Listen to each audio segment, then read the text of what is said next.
afternoon, everybody. I am Gabriela Reyes. I am from Group 2, and we will be representing how to add hyperlink into your presentation.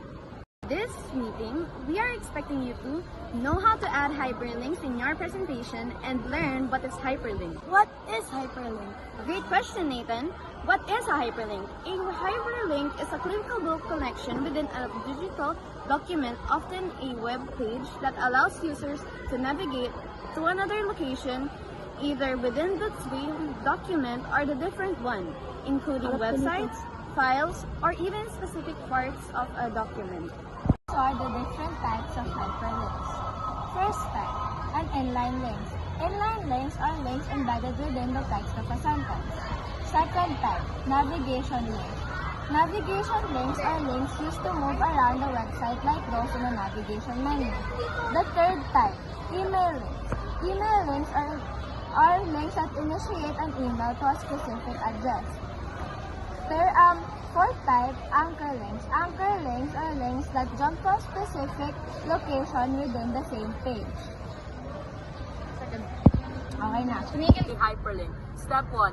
Highlight the text image that you want to put a hyperlink on. Step 2. Access the hyperlink insertion. Number 3. Specify the link destination. Web address, enter the URL.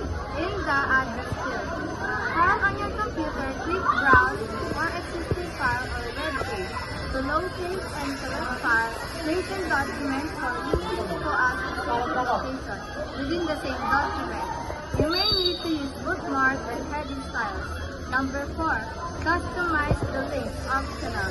Text to display, modify the text that will be visible and clickable. Print it and add a short description that appears when the user hovers over the line. Open in the Window tab. Some applications allow you to specify whether the link opens in a new window or tab. Confirm. Click OK or insert to put in the hyperlink.